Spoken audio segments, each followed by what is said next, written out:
पैसों की कोई कमी नहीं, बस ठरक बहुत ज्यादा है। वो सुबह किसी को हाय बोलता है, दोपहर में किसी और को घुमाने ले जाता है और रात को किसी तीसरी को प्यार के जाल में फंसाकर उसके साथ तूफान और भूकंप के मजे लेता है। फिर क्लब में बैठकर इन्हीं रोमांस की कहानियां अपने दोस्तों को सुनाता है, जैसे वो कोई ट्रॉफी जीत कर लौटा हो। वो प्राउडली कहता है कि मुझे कोई भी लड़की दे दो, मैं उसे पल भर में पटाकर अपने कमरे तक ले जा सकता हूँ। तभी उसका एक दोस्त फाबियो मजाक में बोलता है कि तेरी उम्र 50 साल होने वाली है, आवारागर्दी छोड़ के कोई मैच्योर और सीरियस लड़की देखकर शादी कर ले। जियानी जवाब देता है कि तू इसकी टेंशन मत ले, अगर तू कहे तो मैं तेरी वाइफ के साथ भी फ्लर्ट कर सकता हूँ। और उसकी इन्हीं बातों से हमें पता चलता है कि वो किस लेवल का ठरकी इंसान है। उसकी ये बेपरवाही और ज्यादा तब दिखती है जब उसकी मॉम की डेथ हो जाती है और वो उनके फ्यूनरल में भी लेट पहुंचता है। उसका जुड़वा भाई कार्लो जो माँ के साथ रहता था, उसे जियानी की हरकतों के बारे में सब कुछ पता था। वो कहता है कम से कम मॉम के लिए प्रेयर तो कर ले, लेकिन उसे अपनी मॉम के लिए आखिरी प्रेयर करने में भी कोई इंटरेस्ट नहीं होता। कार्लो हार मानकर उसे मॉम के घर की चाबी देकर कहता है कि तेरे जितने भी सामान मॉम के घर में हैं, उन्हें निकाल कर ले जा। इसके बाद जियानी माँ के घर पहुँचता है और उनकी व्हीलचेयर पर बैठकर कुछ पुरानी तस्वीरें देखता है। फिर माँ का रेडियो चालू करके हाई वॉल्यूम में गाना सुनने लगता है। इसी बीच रेडियो की आवाज सुनकर पड़ोस में रहने वाली अलेसिया नाम की एक लड़की वहाँ आती है और जियानी को व्हीलचेयर पर बैठा देखकर उसे हैंडीकैप समझ लेती है। जियानी उसे देखकर थोड़ा चौंकता है तो अलेसिया कहती है मैं पड़ोस में रहती हूँ और रेडियो की आवाज सुनकर देखने चली आई। वैसे मैं तुम्हारे जैसे लोगों की मदद करने का काम करती हूँ जो फिजिकली हैंडीकैप हैं। जियानी समझ जाता है कि वो उसे हैंडीकैप समझ रही है, पर अलेसिया इतनी ज्यादा खूबसूरत होती है कि जियानी तुरंत एक्टिंग शुरू कर देता है। उससे हमदर्दी पाने के लिए कहता है कि मेरी माँ का देहांत हो गया और मुझे उनकी बहुत याद आती है, इसलिए कभी कभी उन्हें याद करने यहाँ चला आता हूँ। उसकी मासूमियत देखकर अलेसिया के दिल में उसके लिए हमदर्दी बढ़ने लगती है और कहती है कि मैं पास में ही रहती हूँ, अगर कभी भी कोई मदद चाहिए हो तो बस डोर बेल बजा देना। लेकिन जियानी तो अंदर से एक नंबर का ठरकी इंसान है। अलेसिया से बातें तो बड़ी मासूमियत से करता है, मगर उसकी नजरें कुछ ज्यादा ही शरारती थी। फिर उसके जाते ही जियानी अपने असली रूप में आकर खुश होने लगता है कि अलेसिया तो कमाल की खूबसूरत है और अब उसे एक नया मौका मिल गया है। लेकिन भले ही जियानी का कैरेक्टर ढीला है, मगर उसका बिजनेस काफी बड़ा था। वो हाई स्पीड नाम की एक सक्सेसफुल शू कंपनी का ओनर था, पर उसकी बेपरवाही और ओवर कॉन्फिडेंस वाला एटीट्यूड ऑफिस में भी साफ दिखता है। एक कॉर्पोरेट मीटिंग के दौरान कंपनी की इंटर्न जूलिया कहती है कि हमें डिसेबल्ड लोगों के लिए शूज डिजाइन करने चाहिए और ये नया मार्केट ओपन करेगा। लेकिन जियानी को ये इनोवेशन पसंद नहीं आता। एक लड़की उसे आइडिया दे, ये उसकी ईगो पर लग जाता है और वो गुस्से में जूलिया को उसी वक्त निकाल देता है। जियानी का असली पैशन ही था हर बार एक नई लड़की के साथ नजदीकियां बढ़ाना। इसके बाद वो फिर अपनी माँ के घर पहुंचता है और अपाहिज का एक्टिंग करके अलेसिया से मिलकर कहता है कि मैं घर में अकेला हूँ तो कुछ टाइम कॉफी या वाइन पीते हुए बात करते तो बहुत अच्छा होता। अलेसिया मान जाती है और अब जियानी को कॉफी बनानी पड़ती है, लेकिन व्हीलचेयर वाला ड्रामा जारी रखते हुए उसे काफी मेहनत करनी पड़ती है। अलेसिया उसे देखकर मदद करने आती है, मगर जियानी तो वहाँ भी अपने ठरकपन का मजा लेने से बाज नहीं आता। फिर बातों बातों में वो कहता है कि मैं अनमैरिड हूँ और किसी लाइफ पार्टनर की तलाश में हूँ। अलेसिया कहती है कि वो अपाहिज लोगों की मदद तो करती है, लेकिन किसी सक्सेसफुल आदमी को डेट करना चाहती है और लॉन्ग टाइम एक ही रिलेशन में रहना उसे उतना पसंद नहीं है। अब जियानी समझ जाता है कि उसका ड्रामा उसे सिर्फ अलेसिया की हमदर्दी दिला सकता है, प्यार नहीं। वो तुरंत अपनी पहचान बताता है कि दरअसल मैं हाई स्पीड कंपनी का ओनर हूँ जिसके कई सारे ब्रांचेस हैं, पर करोड़ों की जायदाद होने के बावजूद भी वो एक अपाहिज आदमी है और उसे एक लाइफ पार्टनर की कमी है। ये सुनकर अलेसिया कहती है अगर संडे को तुम हमारे गांव के फार्म हाउस पर आते तो बहुत अच्छा होता, वहाँ मेरी पूरी फैमिली रहती है जिनसे मिलकर तुम्हें बहुत खुशी होगी। जियानी तुरंत मान जाता है और संडे आते ही अलेसिया के बताए जगह पर पहुँच जाता है। अब घर के पास पहुंचते ही अलेसिया का डॉगी आकर उसके सारे फ्लावर्स खराब कर देता है, लेकिन सही वक्त पर अलेसिया आकर डॉगी को संभाल लेती है। फिर वो उसे ले जाकर अपनी फैमिली से मिलवाती है। वहाँ अलेसिया उसे अपनी ग्रैंड मदर से मिलवाती है जो खुद ऑक्सीजन टैंक के सहारे सांस ले रही थी। फिर थोड़ी देर में वहाँ कियारा नाम की एक लड़की आती है जिसे देखते ही जियानी के मन में लड्डू फूटने लगते हैं। उसे लगता है आज तो डबल लॉटरी लग गया है, लेकिन अगले ही पल जब कियारा व्हीलचेयर से उतरकर घर में आती है तो उसके मूड का सत्यानाश हो जाता है। दरअसल अलेसिया उसे अपने लिए नहीं बल्कि अपनी बहन कियारा से मिलवाने के लिए बुलाई थी। अब जियानी बेचारा अपने ही जाल में फंस गया था और अब वो उठकर जा भी नहीं सकता था, इसलिए मजबूरन एक्टिंग जारी रखनी पड़ती है। फिर सब लोग एक साथ खाना खाने के बाद कियारा अपने बारे में जियानी को बताती है कि वो एक म्यूजिशियन है, वायलिन बजाती है और पैराप्लेजिक टेनिस भी खेलती है। जियानी सुन तो रहा था पर उसका मन कहीं और ही था कि वो किस मुसीबत में आकर फंस गया है। इसके बाद देखते हैं कि जियानी क्लब में जाकर पूरी कहानी अपने दोस्तों को सुनाता है। दोस्त हंसने लगते हैं कि तू तो खुद को फ्लर्टिंग का बादशाह समझता है, अगर इस व्हीलचेयर वाली को पटाकर दिखा दिया तब मानेंगे कि तू सच में एक्सपर्ट है। अब जियानी का ईगो हर्ट हो जाता है और वो शर्त लगाता है कि ठीक है मैं उसे पटाकर तुम सबको फोटो भेजूंगा। दूसरी तरफ अलेसिया जियानी की माँ के घर जाकर उसके भाई कार्लो से मिलती है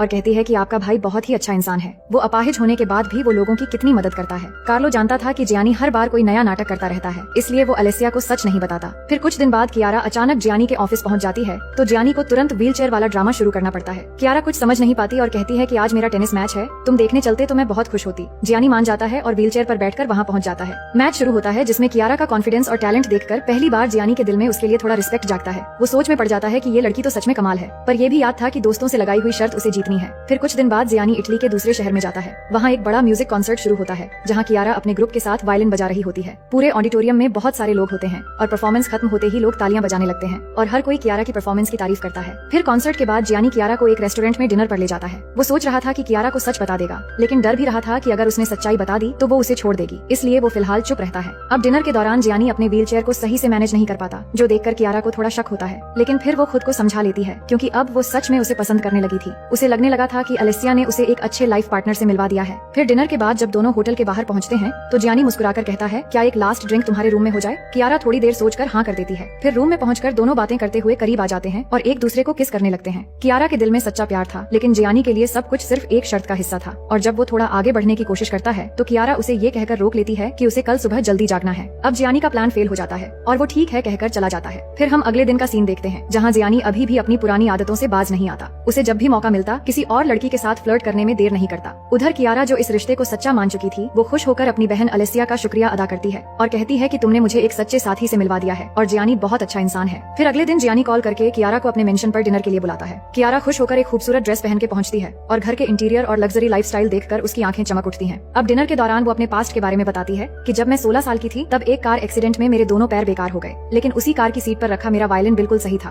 तब मुझे लगा कि ये गॉड का सिग्नल है कि मुझे जिंदगी में कुछ बड़ा करना है और तभी से मैंने वायलिन को अपना पेशन बनाने का सोच लिया। जियानी चुपचाप सुनता रहता है और उसे एहसास होता है कि कियारा बिल्कुल इनोसेंट है और उसका प्यार भी सच्चा है, लेकिन उसके अंदर का शैतान अब भी जिंदा था और वो अपनी शर्त जीतने के लिए ही सारा खेल खेल रहा था। अब तक उसका सारा खेल कामयाब हो चुका था और कियारा भी पूरी तरह उसके वश में आ चुकी थी। अब जियानी ने कमरे में ऐसा सिस्टम बनाकर रखा था जिससे रिमोट का बटन दबाते ही पूरे कमरे में पानी भरने लगता है और थोड़ी ही देर में पूरा कमरा एक स्विमिंग पूल बन जाता है।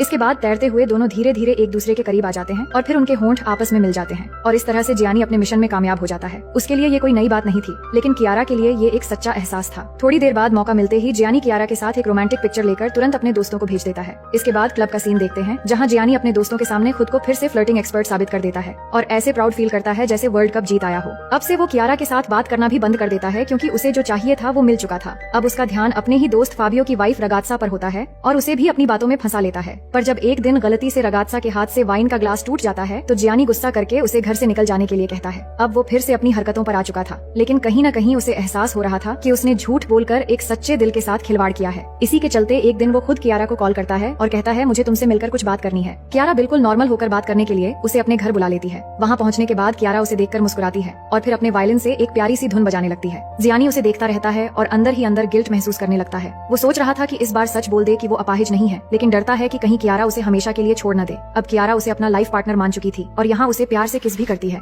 जियानी का दिल भी अब उसी की तरफ झुकने लगा था, पर उसका ये झूठ ज्यादा दिन छुपने वाला नहीं था और इसी के चलते एक दिन जियानी का भाई कार्लो एक गुलदस्ता हाथ में लिए अलेसिया के घर जाता है और उसे अपने भाई के बारे में सारी सच्चाई बता देता है। ये सुनते ही अलेसिया गुस्से में जियानी के पास पहुँचती है और एक जोरदार थप्पड़ मार देती है और कहती है, तुम्हारे जैसे बकवास आदमी मैंने जिंदगी में नहीं देखा। तुम्हारे बारे में सब कुछ मुझे पता चल चुका है। अब तुम मेरी बहन से जाकर माफी मांगोगे। इतना कहकर वो गुस्से में जाने लगती है तो जियानी उसके पीछे जाकर समझाने की कोशिश करता है कि मैं सच में कियारा से प्यार करने लगा हूँ, लेकिन सच्चाई बताने से डर रहा हूँ कि शायद वो मुझसे हमेशा के लिए दूर न हो जाए। अलेसिया कहती है कि ऐसी बात है तो तुम खुद जाकर बात करो, पर तुमने जो किया उसके लिए याद रखना कि अपाहिज मेरी बहन नहीं बल्कि तुम और तुम्हारी घटिया कैरेक्टर है। ये कहकर वो चली जाती है और जियानी के दिल पर ये बात लग जाती है। उसे एहसास होता है कि एक सच्चे प्यार के साथ झूठा खेल खेलकर उसने सही नहीं किया। अब कहानी यहाँ से एक नया मोड़ लेती है, जहाँ अब जियानी अपने डैड के पास पहुँचता है और हैरानी की बात ये थी कि किसी जमाने में जियानी जैसा उसका बाप भी हुआ करता था। मतलब जियानी के डैड भी पूरी जिंदगी बस औरतों और लड़कियों से फ्लर्ट करने के ही मास्टर रहे और उसी आदत ने उन्हें इतना बिगाड़ दिया कि आखिर में अपनी ही बीवी को अकेला छोड़ गए। लेकिन जब जियानी उनसे अपनी प्रॉब्लम बताता है तो उसके डैड एकदम सीरियस होकर कहते हैं कि मेरी जिंदगी की सबसे बड़ी गलती तुम्हारी माँ को छोड़ना था। अगर कभी किसी लड़की का सच्चा प्यार मिले तो किसी भी हाल में उसे खोने मत देना, क्योंकि सच्चा प्यार हर किसी के नसीब में नहीं होता। इसी दौरान वहाँ पर एक अनाउंसमेंट होती है कि शहर के कैथोलिक चर्च पर एक स्पेशल टूर जा रहा है, जहाँ की होली वाटर कई लोगों की डिसेबिलिटीज को ठीक कर देती है। ये सुनकर जियानी को एक आइडिया आता है कि वो भी उसी चर्च में जाएगा और कियारा समझेगी कि होली वाटर के मिरेकल से सब कुछ ठीक हो गया। इसके बाद वो कॉल करके कियारा से कहता है, क्या तुम कल मेरे साथ चर्च चलोगी, जहाँ बहुत सारे डिसेबल्ड लोग जा रहे हैं। कियारा बिना सोचे समझे हाँ कह देती है, पर अलेसिया उसको रोकने की कोशिश करती है कि वो आदमी तुम्हारे लिए सही नहीं है। लेकिन कियारा कहती है कि मैं शुरू से जानती थी कि जियानी कोई अपाहिज नहीं है, पर मैंने उसके अंदर एक सच्चाई महसूस की और मुझे उसी चीज की तलाश है। मुझे यकीन है कि वो मेरे सच्चे प्यार को समझकर एक दिन खुद को बदल लेगा। अलेसिया पूछती है, अगर किसी दिन वो तुम्हें सच बता दे तो क्या करोगी? कियारा जवाब देती है, उस दिन मैं उसे हमेशा के लिए गुड बाय बोल दूंगी।